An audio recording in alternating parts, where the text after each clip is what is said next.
hello, Bill. Good afternoon, Don. Hello, everybody, and welcome back to the Old Salty Store podcast. It's Saturday, May the 4th, and we've had a rainy but a great day here at the store. And I think this is our third podcast, is that correct? I believe it is. And we're trying to tell you about what's going on around the store and around the area. And today we had two special guests stop by for the first time. They were from South Carolina. We had Ron and Lisa Aiken, and they were just history buffs. They had been, in fact, their trip here was all designed around just looking for historical and small town kind of things, and they drove by and they saw the store and they didn't know what it was, but their curiosity got them, and they turned around and came back, and they stayed about 2 hours. Every bit of that. Every bit of that. Yeah. And we're going to hear more from them a little bit later. And so we're just thankful for them and all of our customers that came today, even though the weather was kind of sketchy at times. It was everything today. We had it was rainy this morning, and then it got really nice, and the sun was out for a while, and then it got a little cloudy, and then we had a storm, and then it got a little nicer again, and now it's kind of cool and windy, and we may hear some raindrops on the top of this tin roof in a few minutes. I don't doubt it at all.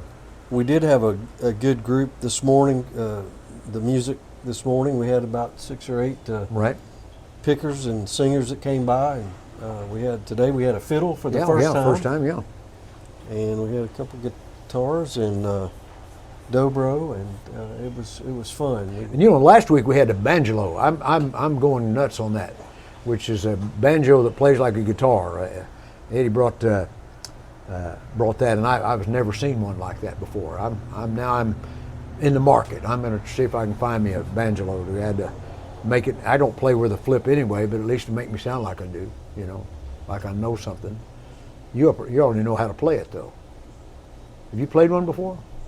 I think so. It's been a while, but I'm pretty sure I have. Well, Eddie will be back with that, and but yeah, we had a good sound today, and again, we didn't get to do it last week. We had a lady at the last minute, gospel singer came in and sang a whole bunch for us last week. That was a real joy. So our customers, we love for our customers to come in and feel like they're a part of it. I want them to feel like they have to just be listeners. If they're like to pick or grin or sing or whatever, they're welcome to be a part of that. I think that's part of the dynamic of the uniqueness of what we're doing. And we usually have an extra guitar or something around for them to play. If they don't have one in the car, we'll find something for them to play. Absolutely. Let them beat on the side of the building if nothing else. But yeah, we had a lot of good friends here today. Friends of mine that came by. But I did a little research this week. I'm always trying to learn a little bit about the store and the area, and this is the Saltine Coochie Valley, and I've learned something about historians. You line 10 historians up in a row, and every one of them are total authorities, and they're going to tell you 10 different stories about the exact same thing. Exactly. And I've read all kinds of different things about it. But one of the things I learned this week, that the name Saltee in Chickasaw means raccoon, or raccoon people, the people of the raccoon. Now he was a Chickasaw, which again I found out was also, and again they may fight me if I had a Chickasaw and a Creek here at the same time, but apparently they were both part of the same basic ancestry, part of the Muskogee Nation. And their language is similar, and so the name raccoon people may be pretty authentic. I might be. And I learned that. You know what Nacoochee means in Cherokee? You told me earlier, but go ahead. Evening star. Evening star. So the raccoon was in love with the evening star. Saltee Nacoochee. They were in love with one another, and I think that's interesting. And it's also interesting to me that those tribes, the Cherokee, the Creeks, the Seminoles, the Chickasaws, and the Choctaws, were all, by the government, considered the 5 civilized tribes. And the reason they were called that is because they most assimilated themselves into American culture. So that makes sense in that from what a little bit we know about, of course none of us were here back then, but those tribes, those people were probably patrons of the store, since they lived in cabins. And just as I said that, I was looking at the old, I guess it's a pump house or whatever storage building there is. That's probably very much like those houses looked back then. The Cherokee and the Chickasaw and the Indians, all the Indians and the white men all lived. The Europeans, I guess, lived in houses much like that. I don't know how old that is. That's a log structure. It's a log structure with a very simple roof and a board latch lock on it. And it's if you're a guest sometime, it sits right behind the picking porch down in the valley there. It's kind of an interesting old building. And as I think about it, I'm just this second out in 5 Points, out in the eastern part of not 5 Points, Atlanta, 5 Points out in the western part of the United States, New Mexico and Arizona and Utah area out there. I've been on the reservations out there, and there are buildings much like that. I hadn't thought about that just this second. So that's the way they lived here, and those were the people that were very much a part of this store's early history. They would have traded here, bartered. Right. Probably. Of course, they didn't own the building. I mean, these were guys that right out of the Civil War that owned it. And I don't know if they were soldiers or not, but probably some of their families were if they weren't. And but they certainly were alive during that period of time. It's just hard to fathom. I talk about it a lot, but I tell every customer come in here that this place was built just 7 years after Lincoln was shot. It's that old. And so that's pretty and the people lived differently back then, much simpler, and it was not near the. Of course, they had none of the conveniences we have now. That's almost a stupid statement to make because we obviously didn't. But women worked hard, children worked hard, men worked hard, and the relaxed world we have now. Now we're more frenzied and much more stressed out. But they worked harder than we did. Sure. There's no question. I mean, they're just one day more than what we do in a month, probably, as far as just daily work. Was there anything else around right here, Don? Do you know? I know you were just a child at the time, but I guess the closest thing would have been whatever was in Helen. There were homes here. I don't know about. There was another store about a mile from this store location. Yeah, west of here. West, that operated at the same time, but I think it was newer and hasn't operated in a long time. I believe that was called Hood's Store. No, it was a general store as well. Yeah, but it's a much smaller building, wasn't it? Yes, it's smaller. And I believe the Hood family still owns the property behind it. Yeah, I need to do more research. I love learning, and that's been one of the things that I've enjoyed about being at the store. It's caused me to start doing a little more research and something I've never really researched. Obviously, there were churches. There's a Presbyterian church. There's a Methodist church and a Baptist church. I wonder how old they are. They're in the same time frame. In the late 19th century.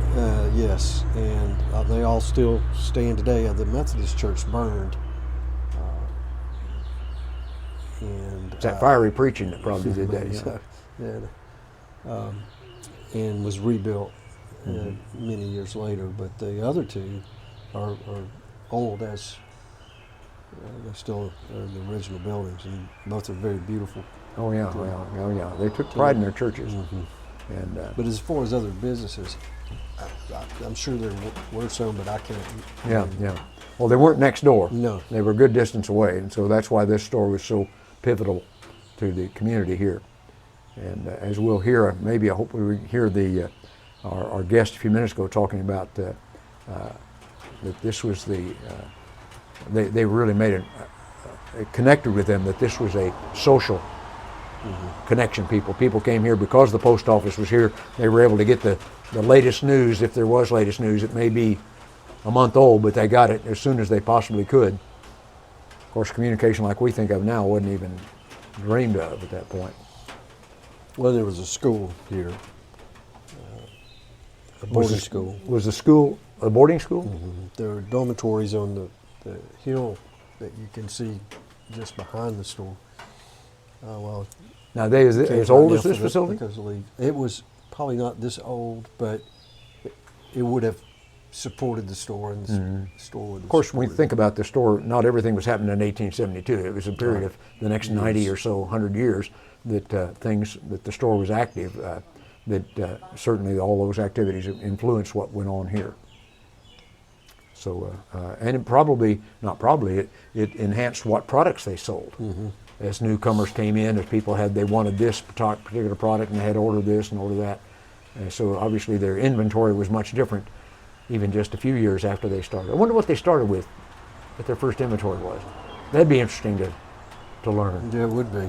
I don't know how you'd learn that, but it'd be interesting to see what order they carried. They carried, of course, the food, the vegetables, and Well, they also sold gasoline, and we found a receipt for the gasoline that they bought. They bought it from Standard Oil Company. They bought 54 gallons of gasoline, which was all that the barrel that the gasoline stored in would hold.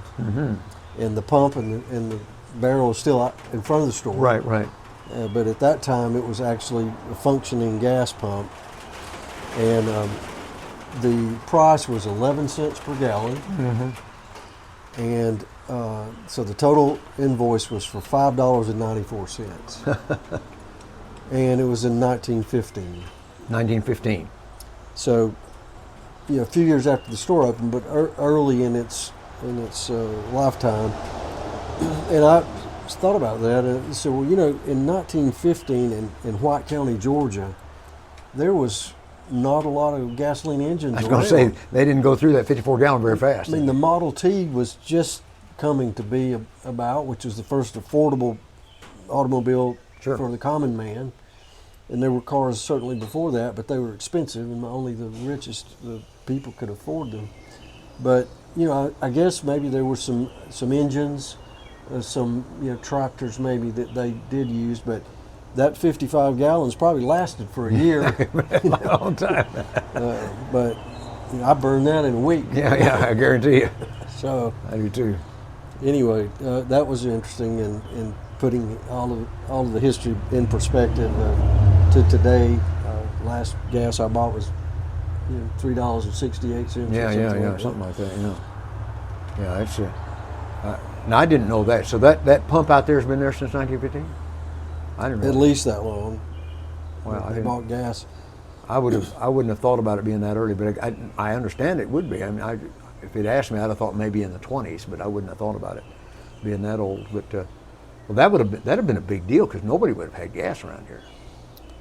Well, in 1915, a lot of people in this area were farmers, and they still had animals. Well, sure they did, yeah. That they rode or pulled wagons to move around. So it would have been a rarity to see a car go down the street. Right. It wouldn't be a street. Well, down the road. now I grew up in the city in my earliest years, and